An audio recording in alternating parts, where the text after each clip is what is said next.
As it's a live event, we wanted to make sure to keep everything as consistent as possible, so everybody has been placed on mute. If there's any questions throughout the event, please feel free to ask those questions within the Q&A, and we will make sure that we get to those questions and answers later in the session. So with that being said, first off, I'd like to introduce our attendees today. First, we have Nathan Regala. Nathan is he's a security architect at Relic Law, PLCC, and he's a certified CMMC professional. His integration, identity access management, and Office 365 configurations and support of CMMC assessment. Nathan is also a Cyber AB certified professional instructor, a CMMC certified assessor, and a CMMC certified professional.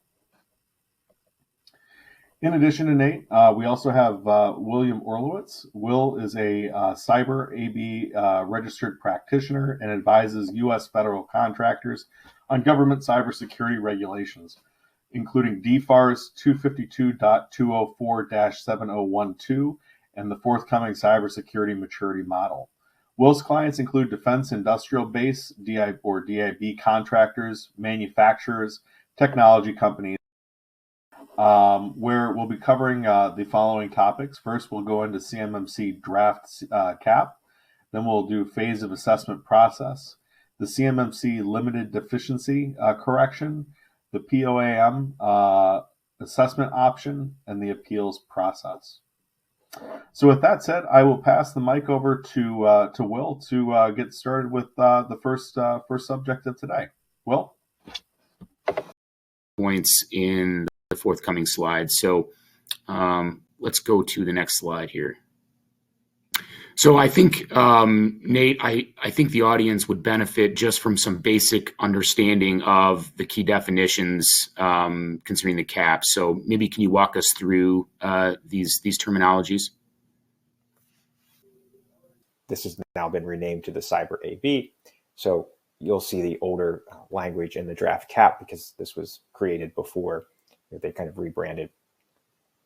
A CMMC certified assessor is an individual that formally participates in an assessment to evaluate evidence and recommend a finding to the lead assessor. There is a certification currently for CCA, which I hold. The lead assessor is still to be kind of determined and released publicly by the AB, but there is a thought that it is coming. We can go to the next slide, please.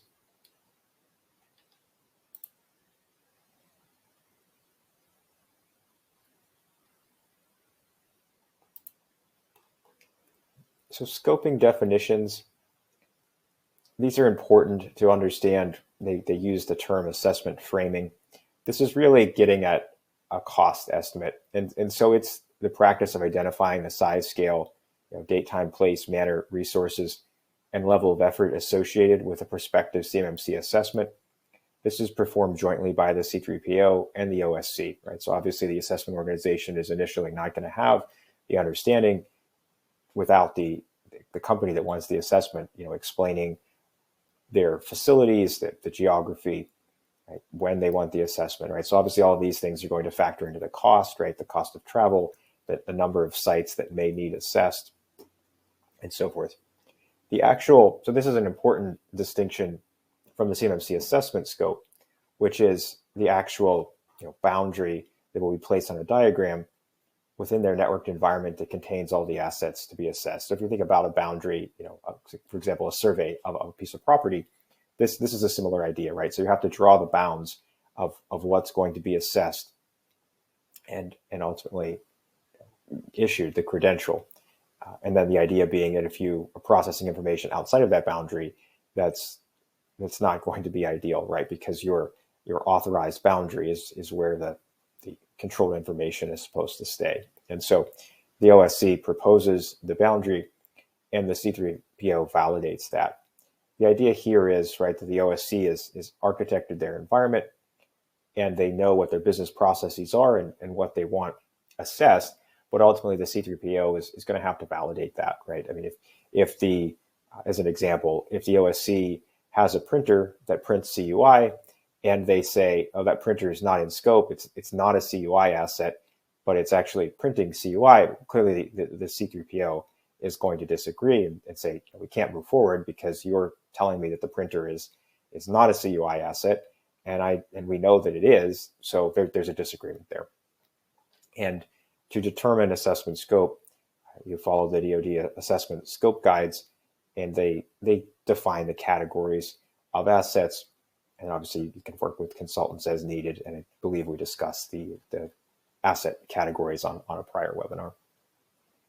If we can go to the next slide, please. There's a couple of definitions here on corporate identities. These are important when engaging with the C3PO because the CAP outlines the options. So essentially, the headquarters organization is the legal entity that will be delivering services or products under the terms of the contract. This headquarters organization could be the entire company, right? Or it could be a host unit, right? It may be a division of the company that's provisioning the services. A host unit is defined as the specific people, procedures, and technology within the headquarters organization that would be applied to the contract and are considered the OSC for CMMC assessment purposes. So for example, you might have a DoD division of a company that's going to provision services for the DoD. There's a lot of discussion in the CMMC ecosystem about enclave. It's a popular choice because depending on the size of the organization, you may not want to have your entire organization assessed. It looks like we're on the next slide accidentally. If we can go back one slide. So the enclave is defined here as a set of system resources that operate within the same security domain and that share the protection of a single common and continuous security perimeter. So these ideas come from NIST, and consultants can help you kind of define boundaries and enclaves. So a supporting organization is people, procedures, and technology external to the organization that support the host unit. So there's examples here, right? So corporate HR might be an example of a supporting organization.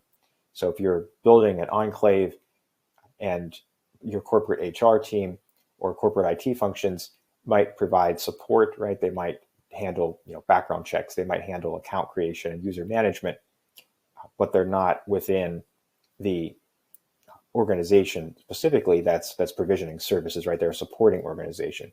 You might also have a managed service provider or a third-party support contractor that is a supporting organization. It's not part of for example, the DoD division, but they are providing support. And so this is noted here as they may be included as part of the scope, but these supporting organizations are not going to receive a CMMC certification during the OSC's assessment. And there'll be potentially some changes to managed service providers as part of the rule that's expected, hopefully within a few weeks. If we can go to the next slide, please. And so we've talked a bit about the CAP, but just to note, obviously it's important, very important to note that it is a pre-decisional draft. It is expected that the Cyber AB is going to release a new version of the CAP or the CMMC assessment process shortly after the release of the federal rule. It really provides procedures and guidance for the C3POs. It is mandatory for the C3POs to follow, and it assigns responsibility to the organizations seeking certification, which are usually defense and industrial-based companies. But for example, if a cloud provider obtains CMMC certification, that may be possible, right? Under the rules, they're obviously not doing direct work for the government, but they may have a CMMC certification to essentially make it simpler for all of their customers to inherit their practices. And I think it's highly likely that the C3POs are going to require compliance via contract to the organization seeking certification, right? So the C3POs are required to follow the CAP. So smart C3POs are going to contractually require the people that they assess to essentially take the C3PO's lead on following the cap, because the C3PO can't violate the cap, or they risk running into ethical and professional concerns from the cyber AB. And so, as the cap defines, the contract for assessment is between the C3PO and the OSC, but that contract has to comply with the Code of Professional Conduct. So you kind of have these overlapping things here, right? You have the contract between the cyber AB and the C3POs. You have the contract between the C3PO and the OSC, and the contract between the AB and the C3POs and the assessors is obviously going to require that they comply with the Code of Professional Conduct. If we can go to the next slide.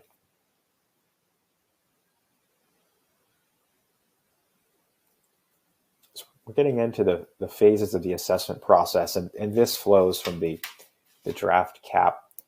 I think it's important for companies to understand how the AB and wants the assessment process to flow, because I fully expect that these are going to be contractually mandated, since the C3POs are required to follow the cap.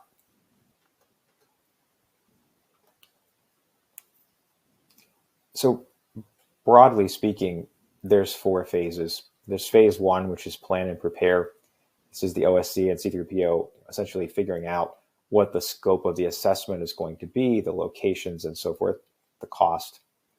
The phase 2 is the actual core assessment. The OSC is supporting the evidence collection. The CCA may review some evidence remotely. There are prescribed meetings and status updates, and occasionally required templates and documents that are required to be used to present certain findings, and that's all detailed in the cap, which is publicly available. Phase 3 could be the end of the assessment process, and we'll get to that in a minute. So, of course, the goal is to present the final recommended findings, review limited practice deficiency correction program evidence, if that's applicable, and we'll get in a few slides to what exactly the limited practice deficiency correction program is. Perform a POAM review, if that's applicable. We'll also get into that.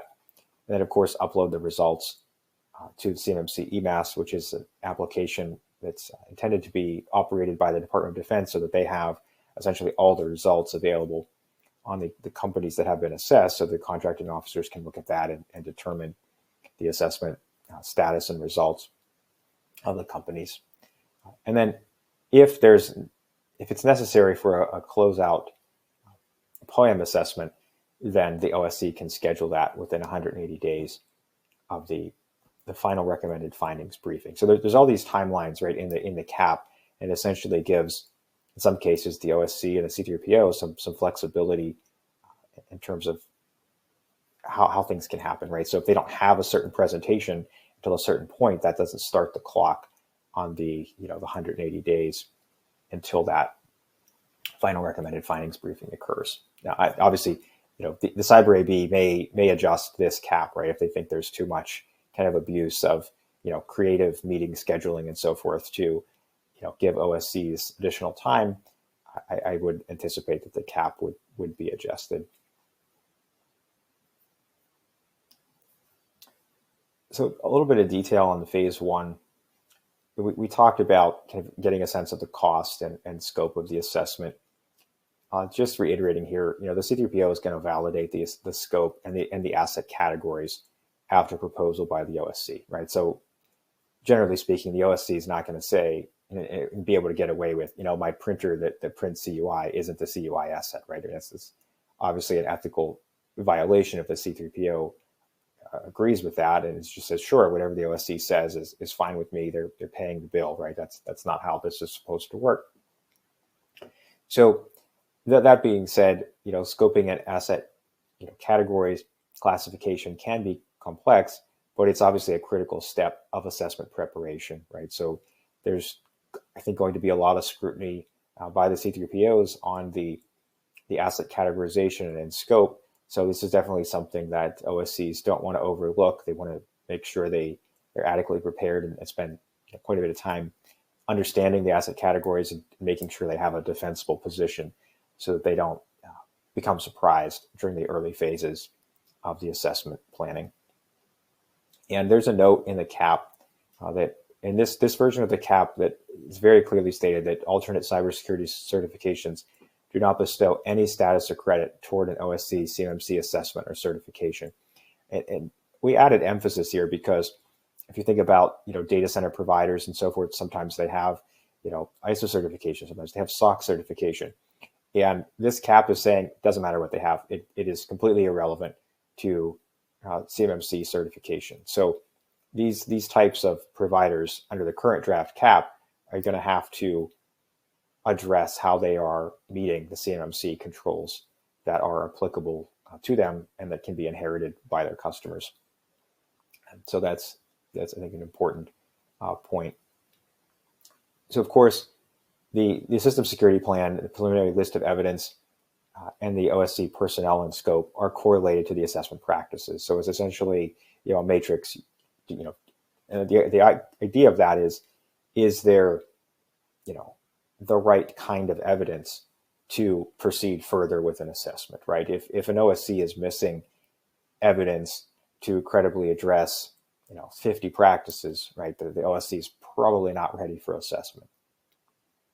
And so the lead assessor is going to confirm, the estimated number of interviews, the observations, reviews, and related evidence, right, to get that sense of, is the OSC ready, right? I mean, the C3PO doesn't want to start an assessment if the OSC, is going to, have not met on 50 controls, right? The OSC is going to be very unhappy. They're going to have spent a lot of money, and they're going to have a lot of problems. So there's the idea of this joint review of the OSC self-assessment and the DoD assessment findings criteria, right? So the OSC should have self-assessed themselves before going to the C3PO, and the C3PO is going to want to look at that report and those results in addition to the evidence that's being planned and transmitted.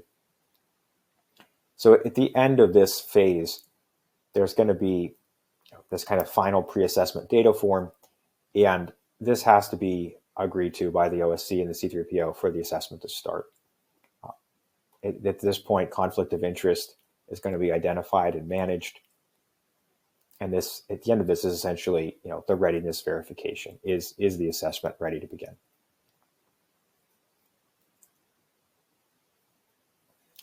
Of course, phase 2 is conduct the assessment. So a few comments on this. There's going to be a kickoff meeting.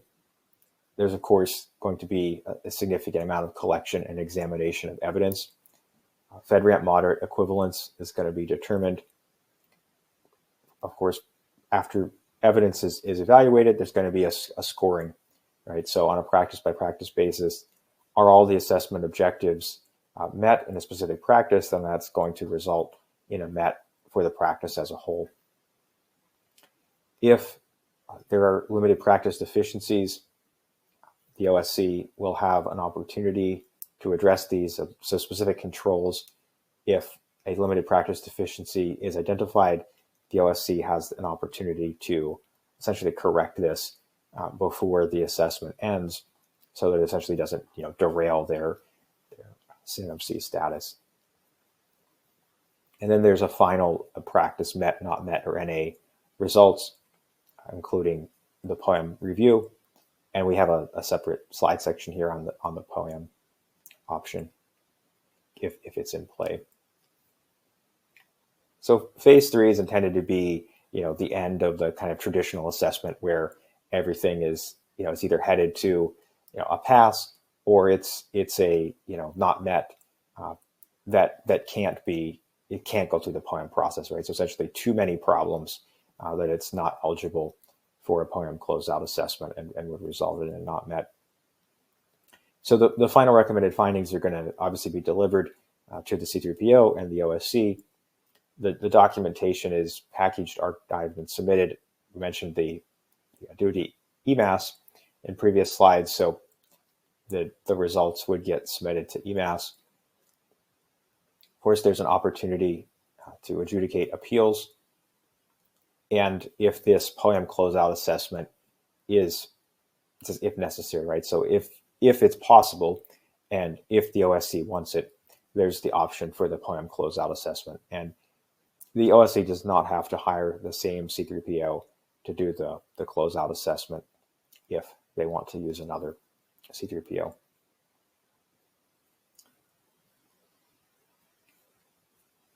So the limited deficiency correction is kind of an interesting addition that emerged after CMMC 1.0. I think it's a good option. It really benefits OSCs, and we'll talk a bit about what this is. So in the earliest days, right, if you got a not met on one practice, you failed the assessment, right, and you had to start over again. So if you can think about someone forgot to sign a policy, that's very expensive, right, to start an assessment over again and just give somebody a fail because somebody forgot to sign a policy. And so this limited practice deficiency program is intended to essentially permit some flexibility when on specific practices, when the assessors have evidence and have observed that the practice is implemented, but there's something, there's some document missing, a minor update. And they also need consensus among the team, that the assessment team, that the practice in question does not change or limit the effectiveness of another practice that has been scored as met. There's a list of eligible practices in 2.3.2.2 in the CAP. So essentially, you can't have practices, you can't use this on practices that lead to a significant risk of exploitation of the network or exfiltration of CUI. So there's two examples here. So for example, there's this incident response control on test your incident response plan. And so let's assume that the OSC forgot to take adequate detailed notes of their incident response test, but during the evidence collection process, they did a technical review, and they also interviewed someone. And all that evidence supports that they actually did an incident response test, and it was carried out within the time frame, but they didn't take detailed notes.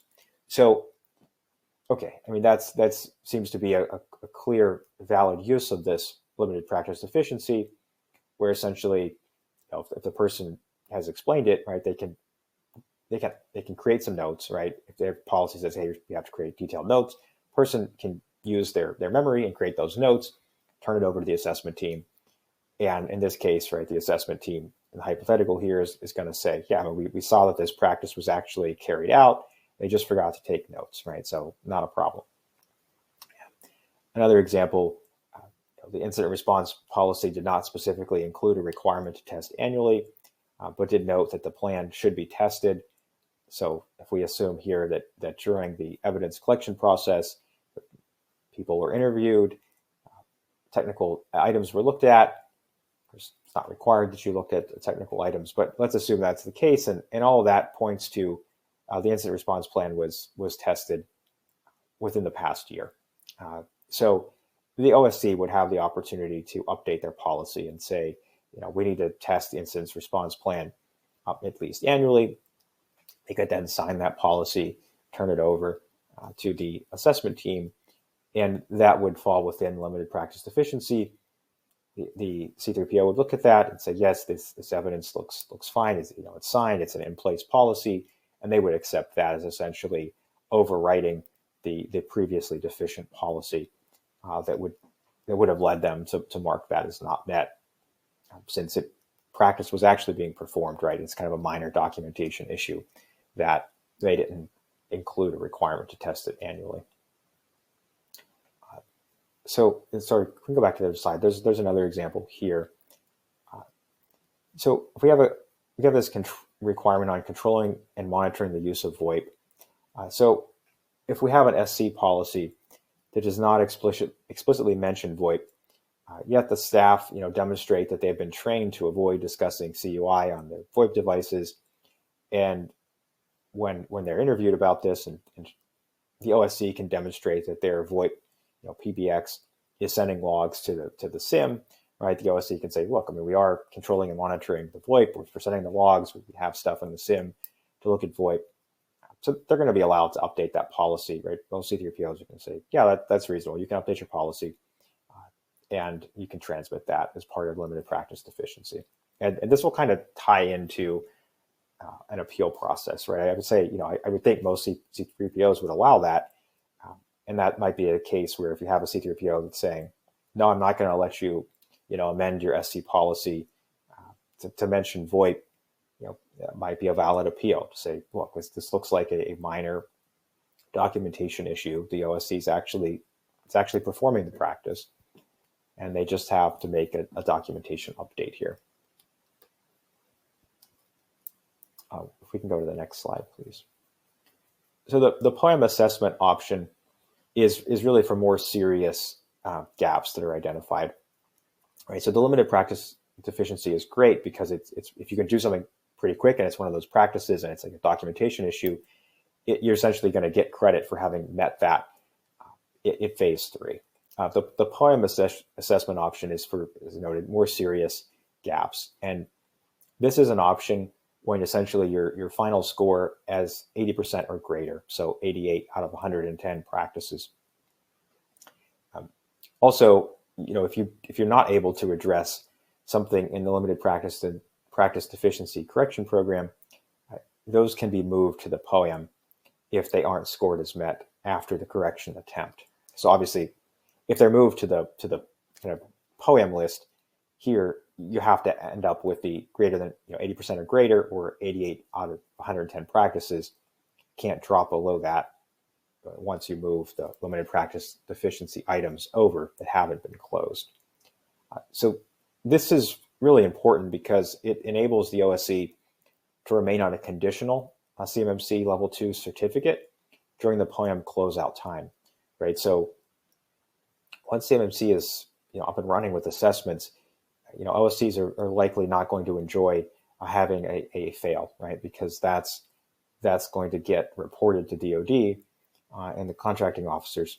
So being able to maintain, stay on a conditional level 2 certificate is going to say, allow the OSC to say, yeah, we are level 2 certified, right? We're working through some issues, but we are level 2 certified. So if you have a contract requirement to be level 2 certified, right? This POAM program is going to allow OSCs to remain on a level 2 certificate during the POAM closeout process. And I just reiterate here, it's a temporary opportunity to address the issues before revocation of the certification. So, I think in a lot of cases, it makes sense for companies to try to close as much as they can right before assessment. You don't want to, in my view, go into an assessment, with an 85%, because if the C3PO finds issues that takes you below, the 80%, right, you're not going to be able to, and depending on those practices, you're not going to be able to use the POAM. So, it's generally, in my view, best to kind of be confident of what your position is before going into assessment.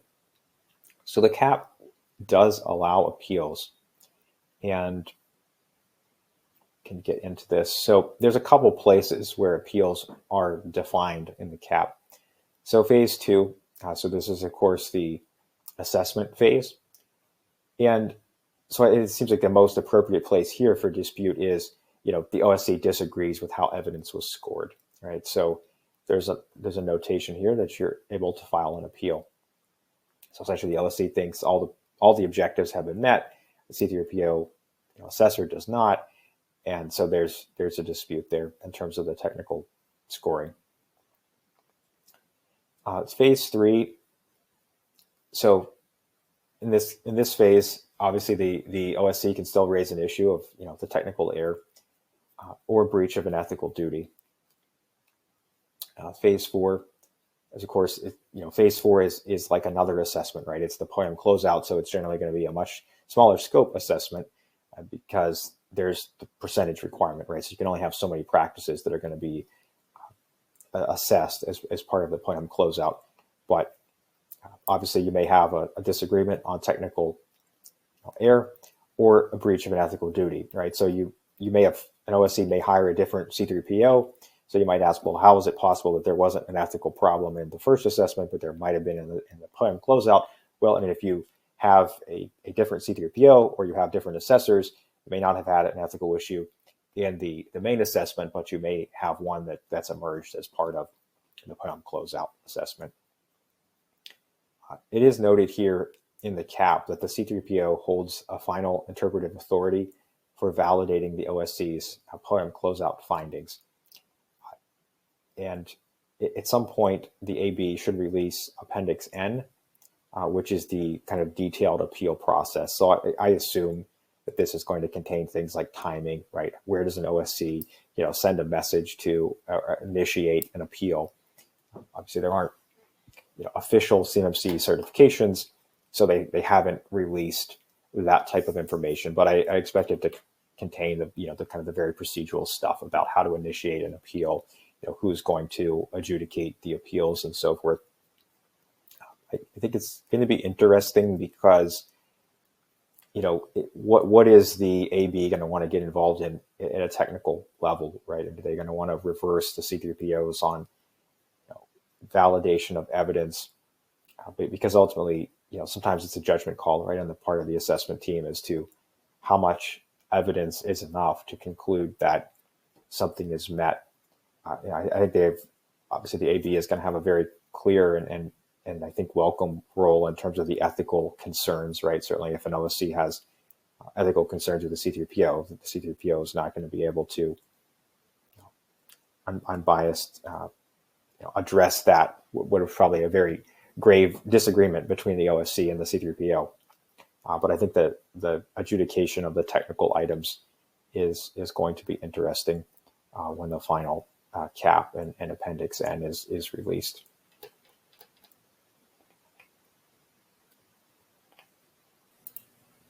So are there any questions from the audience? Certainly happy to take them.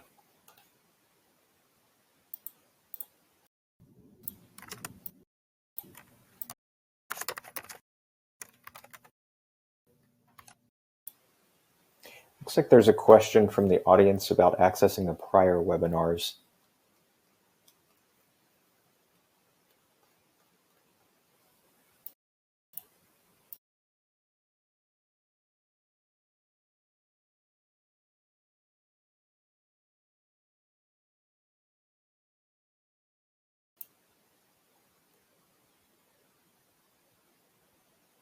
Okay, and I'm seeing an internal message that they will send out a link to the prior recordings to those that have asked for that.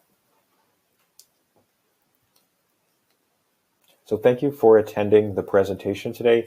Certainly, if you have any questions or want to reach out for any information about CMMC, pre-assessment services, feel free to do that, and the team will be happy to help you.